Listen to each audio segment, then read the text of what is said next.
Hey, Whammy. This is a man. This story, um, it's extremely memorable because of the fear I had, which is kind of strange because I was more afraid in this moment than I was in many situations where it was actually happening, right? So this happened while I was working at the gun range. Okay, so um, I wasn't managing the gun range yet. This was like year one and a half, two, right? And so working at the gun range, doing my thing.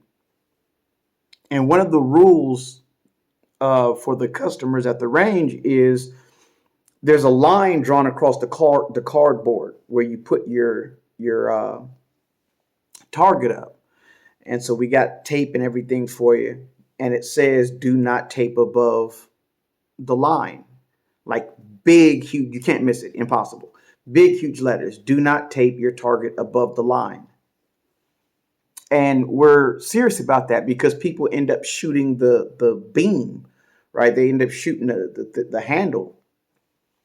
So this one guy, I remember his demeanor was just, like he was pissed off at life. It seemed like, right? Like he was just pissed off at life. All right, whatever.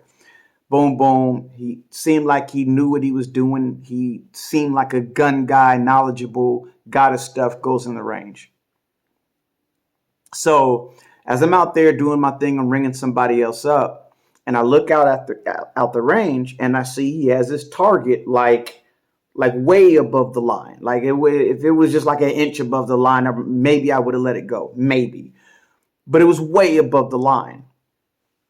And so I'm like, hold on, just a moment. So I pause the customer and I beam into the gun range.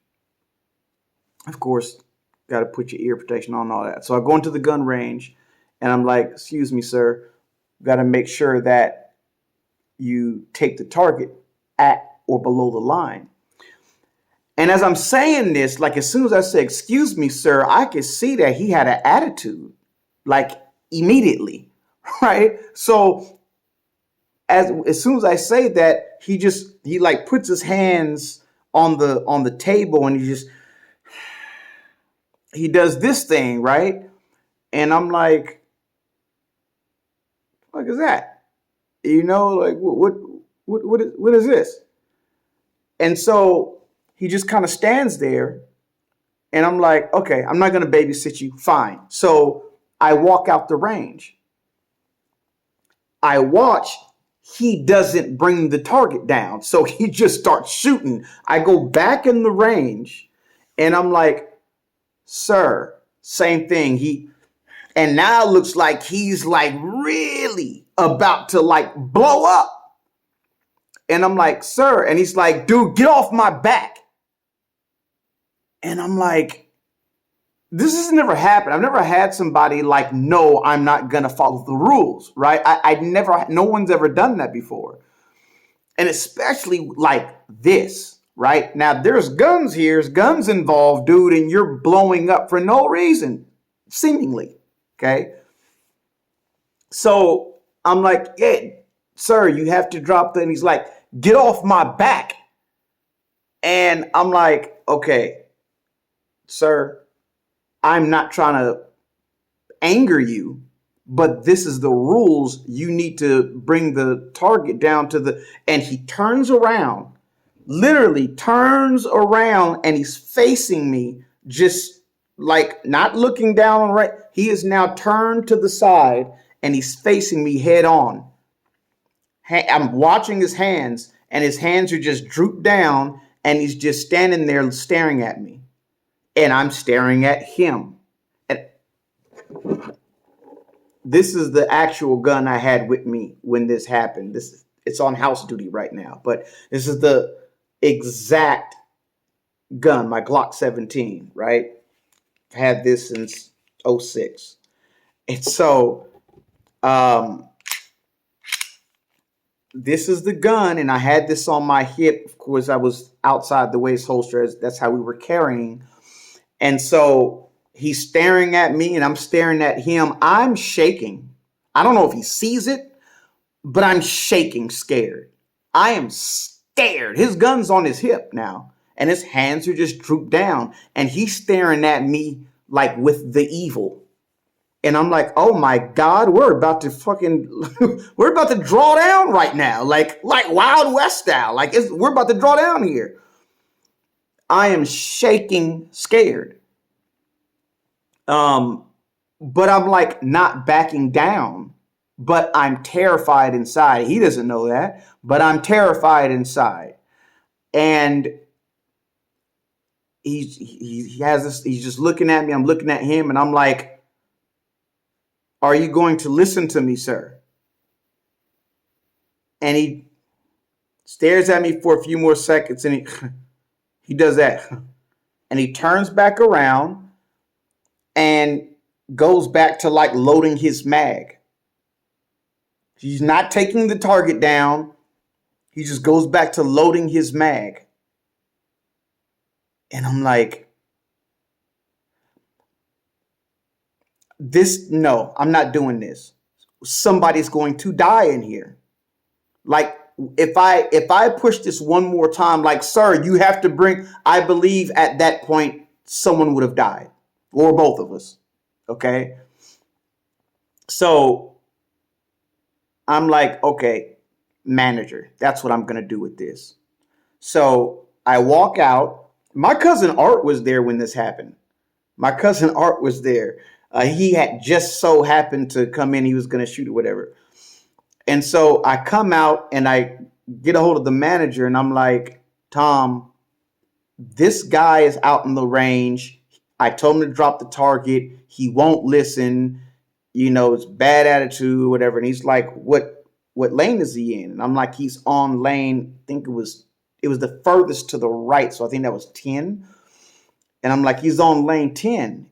And he made this almost like a giggle. And he's like, oh, I know who that is. That's blah, blah, blah, whatever his name was. And I'm like, okay. So he comes walking in and walking through the manager, and he's like got the smile on his face. Now, just to let you know, Tom, the manager, if you can imagine a biker, like a 55-year-old biker, maybe 55 to 60-year-old biker, his face should be in the dictionary for that. Okay. And he is a biker. But he looks the part to a T. All right. The exact beard, the exact hairstyle, the look, the size, you name it. So Tom goes walking into the range, and when he walks, he kind of leans forward a little bit, and he's got this smile, but he's scooting on in there. And he goes in there, and when I watch their interaction, all of a sudden it smiles and happy and laughs and taps on the shoulder and all this. And I'm like, what the hell is that? And he comes out and he's like, he's okay. But guess what? The guy did not bring the target down. And I'm like, okay, so, and he just walks back to the gun store section. Like I said, I'm not the manager at this point. So I'm like, okay, so he can get away with it because he's what? He's your biker friend or something? Like, what is this? Well, not my problem anymore. I gave it to the manager. Whatever happens, on him. Now, if the owner comes down and goes, hey, there's bullet holes in the blah, blah, blah, or whatever, or there's holes even, because she pays attention even to the holes in the cardboard. So she comes down and says, hey, there's blah, blah, blah, were you aware of this, that? Then I would immediately, Tom, manager, here's the story, this is what happened, So it's no longer on me. But I was pissed off. Like, I was pissed off, man. And yeah, he just walked back and he smiled. He's, oh, it's okay, it's taken care of. And he walks back to the bird gun store. Tom ended up getting removed. Okay, and that's a whole nother story.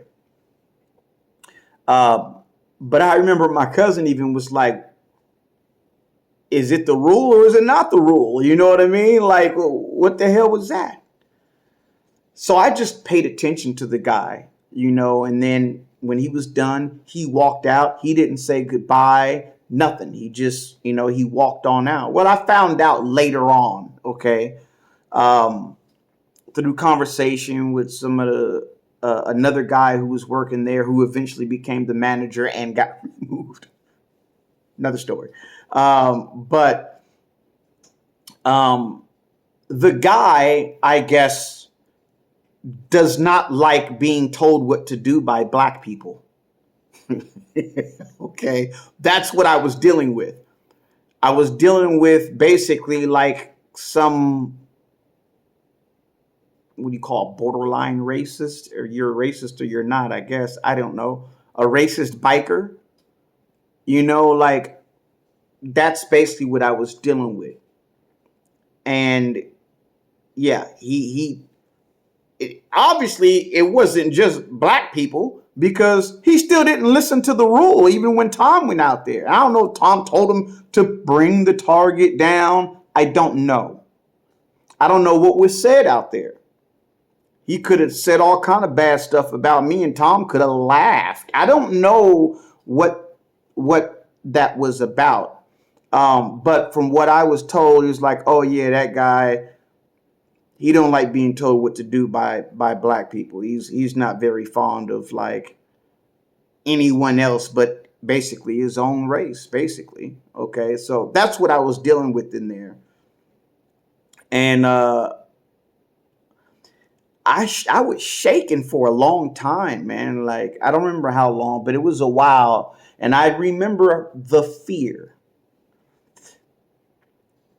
I've had to draw my gun. I've had my barrel aimed at center mass several times. It's gotten real, all the way real, several times.